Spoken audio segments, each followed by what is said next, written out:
देश में छठे फेज की वोटिंग पूरी हो गई और शनिवार को लोकतंत्र के महापर्व की वो तस्वीर नजर आई जहां पर लोगों ने अपने मताधिकार का प्रयोग किया। जी हां, हम बात कर रहे हैं देश में तमाम जगहों पर हुए आज वोटिंग की, जहां एक तरफ बंगाल में कई जगहों पर हिंसा देखने को मिली तो वहीं कई जगहों पर लोगों ने खुलकर वोट डाला। इन सब को लेकर बात करें तो दिल्ली और हरियाणा में पूरे सीटों पर आज वोटिंग हुई, जहां पर कई बड़े नेताओं, कई बड़े चेहरों ने अपना वोट जो है वो दिया। इसके साथ ही साथ आपको राज्यवार वोटिंग प्रतिशत बता दें तो शाम तक बिहार में 52.80% वोटिंग रही, हरियाणा की 10 सीटों पर 58.05 वोटिंग रही और जम्मू कश्मीर की एक सीट पर 51.41% वोटिंग हुई। झारखंड की 4 सीटों पर 62.28% वोटिंग हुई।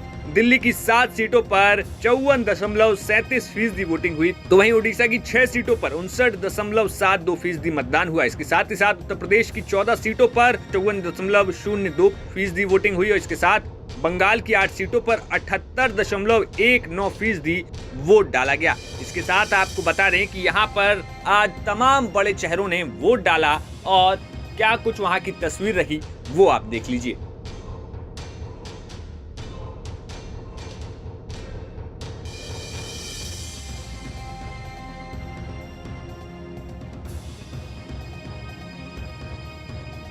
अब जहां बड़े चेहरों ने वोट तो डाला ही डाला, इसके साथ ही साथ उन्होंने तमाम नेताओं ने अपनी जीत का दावा किया और राजनीति में वर्तमान के मुद्दे गिनाए।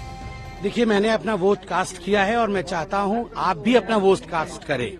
सभी गणतंत्र के, लोकतंत्र के इस महापर्व में अपने घर से बाहर निकले, विकसित भारत और एक सुदृढ़ उड़ीसा के लिए आप सभी अपने मत अधिकार का प्रयोग करें, चाहे युवा हो चाहे बुजुर्ग हो।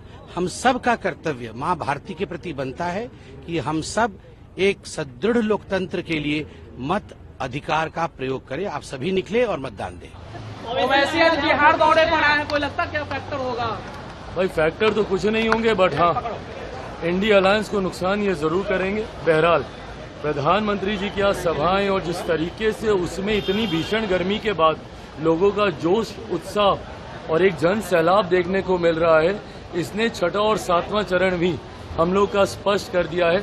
400 पार अब करने से कोई नहीं रोक सकता। क्या कहेंगे? बहुत अच्छा रुझान चारों तरफ से। मैं लोगों का धन्यवाद करता हूं कि आज शांतिपूर्ण तरीके से लोगों ने इतने मतदान में लोग हिस्सा ले रहे हैं और लोगों का रुझान पूरे प्रदेश में बदलाव का है। हरियाणा प्रदेश के उज्जवल भविष्य के लिए, संविधान को बचाने के लिए, प्रजातंत्र को बचाने के लिए सभी हरियाणावासी बदलाव की तरफ और कांग्रेस पार्टी की तरफ रुझान दिखा रहे हैं। देखिए, बिहार में और देश में मोदी लहर है और इस लहर में बिहार में लालू राहुल सब साफ हो जाएंगे और 4 तारीख को बाप बेटा पटकनियां दे करके पड़े रहेंगे किसी मस्जिद में। देखिए, ओवैसी का ड्रामा भी खत्म हो चुका है। ये ओवैसी, तेजस्वी, राहुल बाबा, ये ड्रामा भी खत्म हो चुका है। 5 साल के लिए मोदी जी का साथ सफर करने के लिए तैयार हो जाइए। हम तो उम्मीद कर रहे हैं कि तीसरी मर्तबा देश के प्रधानमंत्री नरेंद्र मोदी ना बने, इसी के लिए हमारी कोशिश है।